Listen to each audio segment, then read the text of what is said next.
Hello everyone, myself Samir Misra, Director of Sublime Classes Commerce Coaching Institute. Today we are going to start class 11th Microeconomics Chapter 1, that is Introduction to Economics. Introduction to Economics. Before starting this chapter, first of all let us understand what is economics. सबसे पहले हम जानते हैं sir economics क्या होता है। तो economics के कई डेफिनेशन है जो अलग अलग इकोनॉमिस्ट्स ने दिए हैं। हम जिस डेफिनेशन की अभी बात करेंगे सबसे पहले, that is the definition which is given by Robbins. तो as per Robbins, economics is a science. Sir कैसे साइंस? तो like science is dependent upon law. Science total किस पे डिपेंड है? लॉ पे डिपेंड है। Law of motion, law of force, law of gravitation etc. वैसे ही इकोनॉमिक्स भी लॉ पे डिपेंड है। हम लोग आगे पढ़ेंगे law of demand, law of supply, law of DMU, diminishing marginal utility etc.. तो हम कह सकते हैं इकोनॉमिक्स इज ए साइंस, ठीक, विच स्टडीज ह्यूमन बिहेवियर। इकोनॉमिक्स कैसी साइंस है? तो इकोनॉमिक्स वो साइंस है जो किसकी स्टडी करती है? ह्यूमन बिहेवियर की। ह्यूमन बिहेवियर में हम क्या स्टडी करते हैं? तो in human behaviour as a relationship between ends. इस इंट्स का मतलब हो गया अनलिमिटेड वांट्स। तो हम कह सकते हैं economics is a science which studies human behaviour as a relationship between ends. Ends का मतलब हो गया unlimited wants and scarce means. Scarce means का मतलब हो गया limited resources which have alternative uses. एक एक चीजों को हम डिटेल में समझते हैं। फिर से हम कह सकते हैं economics is a science. Sir कैसे साइंस? तो like science is dependent upon law, economics is also dependent upon law, like law of demand, law of supply, law of DMU etc. तो economics is a science. Sir कैसी science? तो economics वो science है which studies human behaviour. Human behaviour में हम क्या study करते हैं? तो रिलेशनशिप किसके बीच? Between unlimited wants and limited resources. और रिसोर्सेज के कैसे यूज होते हैं? Alternative uses. तो कोई पूछे सर इकोनॉमिक्स क्या होता है, तो आप कह सकते हैं economics is a science which studies human behaviour as a relationship between ends and scarce means which have alternative uses. Hope यहां तक सबको क्लियर है। अब बात आती है सर हम इकोनॉमिक्स क्यों पढ़ते हैं? Why do we study economics? कोई पूछे तो आप कह सकते हैं इकोनॉमिक्स इसलिए पढ़ते हैं to fulfil our unlimited wants, to fulfill our unlimited wants with the help of limited resources, to fulfill our unlimited wants with the help of limited resources। क्योंकि हमारे wants क्या होते हैं? अनलिमिटेड, लेकिन हमारे रिसोर्सेज जिससे उन वांट्स को हम फुलफिल करेंगे वो क्या होते हैं? लिमिटेड। लिमिटेड हम लोग बोल सकते हैं स्केयर्स। लिमिटेड मतलब वो क्या होते हैं? स्केयर्स। क्योंकि हमारे रिसोर्सेज स्केयर्स होते हैं लेकिन हमारी वांट्स अनलिमिटेड होती है, इसीलिए हम इकोनॉमिक प्लानिंग करते हैं और इसीलिए हम पढ़ रहे होते हैं इकोनॉमिक्स। सबको क्लियर है? हो नेक्स्ट बात करते हैं, एक डेफिनेशन और है which is given by JB से। एज पर जेबी से economics is a science of wealth. Economics is a science of wealth. And one more definition which is given by Adam Smith. Adam Smith कहते हैं an inquiry into the nature and causes of the wealth of nation. Adam Smith is also known as father of economics. तो कोई पूछे who is known as father of economics, तो Adam Smith. Adam Smith is known as father of economics. Hope यहां तक सबको clear है। Next बात करते हैं,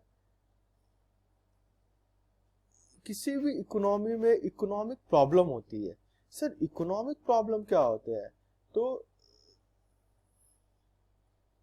हर इकोनॉमी में कोई ना कोई इकोनॉमिक प्रॉब्लम होती है। तो उस इकोनॉमिक प्रॉब्लम का बेसिक कॉज क्या होता है? किस वजह से इकोनॉमिक प्रॉब्लम होती है? तो एक बात हमेशा ध्यान रखिएगा, किसी भी इकोनॉमी में इकोनॉमिक प्रॉब्लम अराइज होने के बेसिकली 3 कारण होते हैं। Main causes of economic problem, पहला हमने बात किया अभी, ह्यूमन वांट्स आर अनलिमिटेड, हमारे वांट्स क्या होते हैं, अनलिमिटेड। दूसरा, जो हमारे रिसोर्सेज होते हैं, रिसोर्सेज क्या होते हैं, लिमिटेड, रिसोर्सेज आर लिमिटेड। और तीसरा, जो हमारे रिसोर्सेज है उसके अल्टरनेटिव यूज होते हैं। अल्टरनेटिव यूज का मतलब हो गया कई use, different use. Alternative use मतलब there are different uses. For example, land can be used for farming, it can be used for construction of hospital, for playground, construction of building, etc. Exams में question आते हैं, what are the causes of economic problem? So the main causes of economic problem are unlimited human wants, limited resources, and resources have alternative uses. Hope it's clear to everyone. Next बात करते हैं, sir किसी भी economy को basically तीन central problem होते हैं। तीन सेंट्रल प्रॉब्लम होते हैं इकोनॉमी में, कौन कौन से होते हैं वो? पहला central problem, what to produce. दूसरा सेंट्रल प्रॉब्लम जो इकोनॉमी में अराइज होता है, that is how to produce. और तीसरा जो अराइज होता है, that is for whom to produce. मतलब पहला, क्या प्रोड्यूस करे, क्या प्रोड्यूस करे। दूसरा प्रॉब्लम, कैसे प्रोड्यूस करे। पहला व्हाट टू प्रोड्यूस, क्या प्रोड्यूस करे। दूसरा हाउ टू प्रोड्यूस, कैसे प्रोड्यूस करे। और तीसरा होता है फॉर हुम टू प्रोड्यूस, किसके लिए प्रोड्यूस करे, किसके लिए प्रोड्यूस करे। सर ये सेंट्रल प्रॉब्लम अराइज क्यों होती है?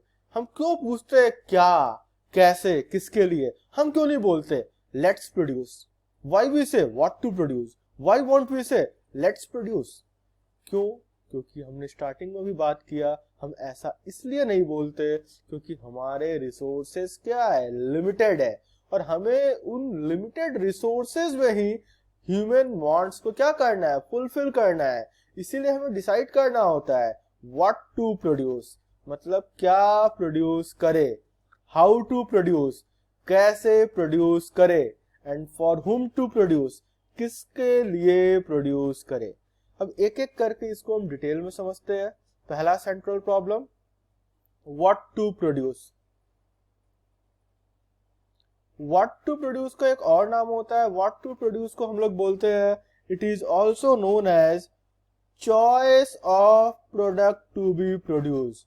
ध्यान से समझिएगा, what to produce is also known as choice of product to be produced. Sir क्यों इसका नाम चॉइस ऑफ प्रोडक्ट है? Because in what to produce ultimately we have to choose between consumer goods and capital goods. क्योंकि ultimately हमें choose करना होता है किसके बीच, consumer goods and capital goods. Sir क्या होता है कंज्यूमर गुड्स, क्या होता है कैपिटल गुड्स? तो कंज्यूमर गुड्स वो गुड्स होते हैं which are directly consumed by the consumer, मतलब वो गुड्स जिसको कंज्यूमर डायरेक्टली कंज्यूम करता है। For example bread, butter, milk, ETC. तो सर क्या होता है कैपिटल गुड्स? तो capital goods are those goods which are used to manufacture consumer goods। मैं यहां लिख दे रहा हूं, capital goods are those goods which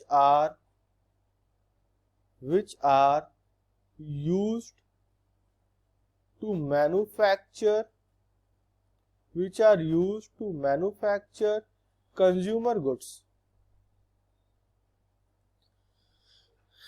capital goods वो गुड्स होते हैं which are used to manufacture consumer goods. ठीक है, तो व्हाट टू प्रोड्यूस को हम लोग क्या बोलते हैं, choice of product to be produced. Sir क्यों बोलते हैं choice of product? Because in this economy has to decide whether it should produce consumer goods like bread, butter, और capital goods like plant, machinery, guns, etc। अब क्योंकि economy के development के लिए दोनों ही गुड्स जरूरी होता है, जितना जरूरी कंज्यूमर गुड्स है उतना ही जरूरी कैपिटल गुड्स है, तो इसीलिए इकोनॉमी को ये डिसाइड करना होता है कि कितना पोर्शन वो कंज्यूमर गुड्स का प्रोड्यूस करे और कितना पोर्शन वो कैपिटल गुड्स का प्रोड्यूस करे। तो हम कह सकते हैं as both the goods are necessary for the economy, therefore economy has to decide about the quantity of goods and services to be produced, मतलब how much consumer goods and how much capital goods are to be produced। तो basically अगर exams में आपके questions आते हैं what to produce, तो आपको तीन चीजें ध्यान रखनी है। पहला, व्हाट टू प्रोड्यूस को हम लोग बोलते हैं choice of product to be produced, ठीक। दूसरा, इसमें हमको डिसाइड करना होता है कि whether we should go for consumer goods, whether we should go for consumer goods like bread butter, और we should go for capital goods like plant machinery guns etc. और तीसरा, क्योंकि इकोनॉमी के डेवलपमेंट के लिए दोनों ही गुड्स जरूरी होता है, इसीलिए इकोनॉमी को ये डिसाइड करना होता है कि कितने क्वांटिटी में वो कंज्यूमर गुड्स का प्रोडक्शन करे और कितने क्वांटिटी में कैपिटल गुड्स का। होप यहां तक सबको क्लियर है।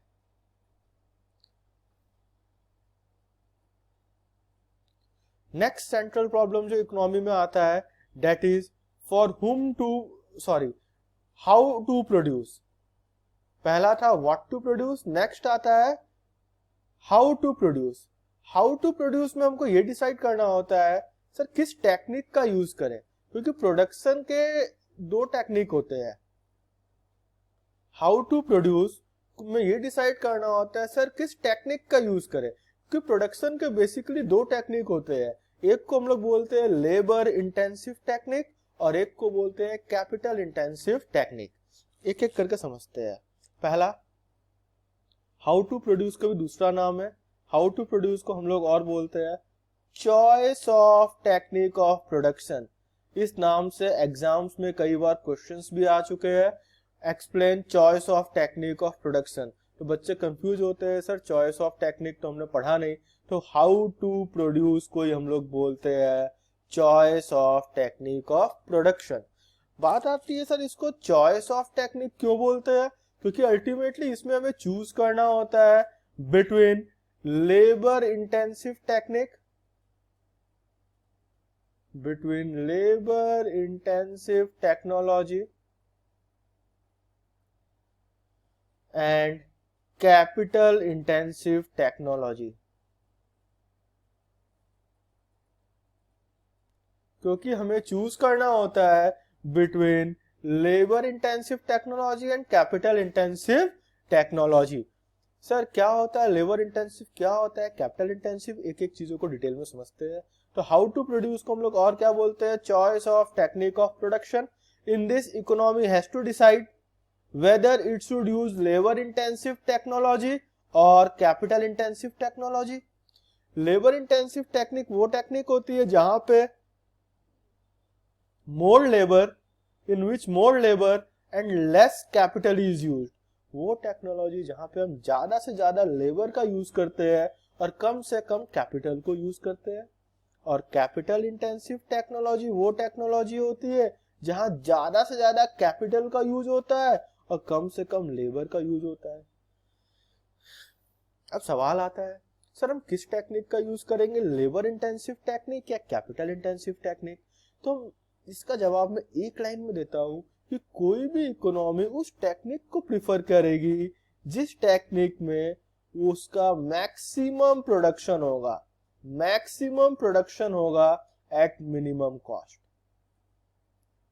The economy will choose that technology in which there will be maximum production at minimum cost. एक बार रिपीट करते हैं फिर से हम लोग हाउ टू प्रोड्यूस को। तो हाउ टू प्रोड्यूस का एक और नाम होता है choice of technique of production. Sir choice of technique क्यों, क्योंकि अल्टीमेटली इसमें हमें चूज करना होता है बिटवीन लेबर इंटेंसिव और कैपिटल इंटेंसिव। सर क्या होता है लेबर इंटेंसिव, तो लेबर इंटेंसिव टेक्नोलॉजी वो टेक्नोलॉजी होती है जहां पे हम ज्यादा से ज्यादा लेबर और कम से कम कैपिटल का यूज करते हैं। और कैपिटल इंटेंसिव टेक्नोलॉजी वो टेक्नोलॉजी होती है जहां पे हम ज्यादा से ज्यादा कैपिटल और कम से कम लेबर का यूज करते हैं। सर हम किस टेक्निक का यूज करेंगे? तो कोई भी इकोनॉमी उस टेक्निक का यूज करेगी जिसमें उसका मैक्सिमम प्रोडक्शन होगा at minimum cost. Hope it's clear. Next बात करते हैं तीसरा प्रॉब्लम जो इकोनॉमी को फेस करना होता है, that is for whom to produce. किसके लिए प्रोड्यूस करे? तो ये सवाल क्यों आता है किसके लिए प्रोड्यूस करे? तो for whom to produce question इसलिए अराइज होता है क्योंकि इकोनॉमी में सबकी लेवल ऑफ इनकम बराबर नहीं होती। किसी की इनकम ज्यादा है, कोई रिच में आता है, कोई मिडिल क्लास में आता है, कोई पुअर में आता है, लेकिन इकोनॉमी के लिए सारे लोग इक्वल है, गवर्नमेंट के लिए सारे लोग इक्वल है। तो इसमें गवर्नमेंट को ये डिसाइड करना होता है कि वो गुड्स का प्रोडक्शन किस तरीके से करे कि वो हर सेक्शन ऑफ सोसाइटी के नीड और वांट को फुलफिल कर सके। फॉर एग्जांपल आप देखते होंगे मार्केट में राइस, अगर आप राशन शॉप से लेते हैं तो बीपीएल वाले को, BPL means who are below poverty line, उन्हें वो राइस मिलता है फॉर एग्जांपल 5 रुपीज के जी। जो एपीएल है उन्हें वो राइस मिलता है राशन शॉप में 10 रुपीज के जी, और वही राइस मार्केट में अगर हम खरीदे तो मिलता है 20 रुपए किलो। तो ऐसा इसीलिए होता है क्योंकि गवर्नमेंट को सबकी वांट फुलफिल करनी होती है, इसीलिए गवर्नमेंट को ये डिसाइड करना होता है कि वो गुड्स का प्रोडक्शन किस तरीके से करे कि वो हर सेक्शन ऑफ सोसाइटी के वांट को फुलफिल कर सके। आइए इसको समझते हैं। फॉर हुम टू प्रोड्यूस कह सकते हैं this refers to the distribution of national product among various section of society as the level of income of the people of the country are not equal. क्योंकि economy में लोगों की level of income बराबर नहीं होती है, therefore the question of distribution of goods arises. क्योंकि economy में सबकी लेवल ऑफ इनकम बराबर नहीं होती है, इसीलिए हमें यह डिसाइड करना होता है कि कौन सा गुड्स किस सेक्शन ऑफ सोसाइटी के लिए हम प्रोड्यूस करें और उसको कैसे डिस्ट्रीब्यूट करें। In this the goods are distributed among the people according to the level of income. Goods का डिस्ट्रीब्यूशन हम कैसे करते हैं? लोगों के इनकम लेवल के अकॉर्डिंग। और इसका एक और नाम होता है, it is also known as distribution of income. For whom to produce को हम लोग बोलते हैं डिस्ट्रीब्यूशन ऑफ इनकम। तो इकोनॉमी में मैं रिपीट करता हूं, 3 सेंट्रल प्रॉब्लम होते हैं, what to produce, how to produce and for whom to produce. Next, अब इकोनॉमिक्स दो ब्रांच है, एक माइक्रो इकोनॉमिक्स और मैक्रो इकोनॉमिक्स। तो बात आती है माइक्रो और मैक्रो वर्ड सबसे पहले यूज किसने किया था? तो Ragnar Fritz RAGNAR, Ragnar Fritsch coined the words micro and macro in 1933 to denote the two branches of economic theory, namely microeconomics and macroeconomics. Exam में 1 मार्क्स क्वेश्चन आ सकते हैं, who coined the word micro and macro? तो the word micro and macro was first coined by Ragnar Fritsch. तो बात आती है sir micro economics क्या होता है और मैक्रो इकोनॉमिक्स क्या होता है। Sir what is micro economics and what is macro economics? तो इसे भी समझते हैं डिफरेंस एक चार्ट के थ्रू। मैंने डिफरेंस बिटवीन में एक चार्ट प्रिपेयर किया है between micro and macro. Sir micro का मतलब होता है स्मॉल, ध्यान समझिएगा, माइक्रो का मतलब होता है स्मॉल। सर इकोनॉमिक्स सबसे पहले आते हैं, इकोनॉमिक्स फिर से रिपीट कर रहा हूं, इकोनॉमिक्स मतलब इकोनॉमिक प्रॉब्लम, तो माइक्रो मतलब स्मॉल, तो माइक्रो मतलब स्मॉल, तो कह सकते हैं micro economics is that economics which studies economic problems at the level of individual. अगर हम इकोनॉमिक प्रॉब्लम को इंडिविजुअल लेवल पे स्टडी करेंगे, अगर हम इकोनॉमिक प्रॉब्लम्स को इंडिविजुअल लेवल पे स्टडी करेंगे तो उसे हम लोग बोलते हैं माइक्रो इकोनॉमिक्स। और उसी इकोनॉमिक प्रॉब्लम को अगर हम एग्रीगेट लेवल पे स्टडी करेंगे उसे बोलते हैं मैक्रो इकोनॉमिक्स। तो देखिए, macro economics studies economic problems at the level of economy as a whole. अगर उसी प्रॉब्लम को एग्रीगेट लेवल पे, इकोनॉमिक लेवल पे स्टडी करेंगे हम बोलते हैं मैक्रो, और इंडिविजुअल लेवल पे करेंगे हम बोलते हैं माइक्रो। दूसरा, माइक्रो इकोनॉमिक्स को हम लोग बोलते हैं theory of price. Micro economics is also known as theory of price, और मैक्रो को हम लोग बोलते हैं theory of income and employment. Micro के एग्जांपल से आपका individual demand, per capita income, etc। कोई भी प्रॉब्लम जो इंडिविजुअल लेवल पे हो वो माइक्रो के एग्जांपल्स में आ जाएंगे। Individual demand, per capita income, etc।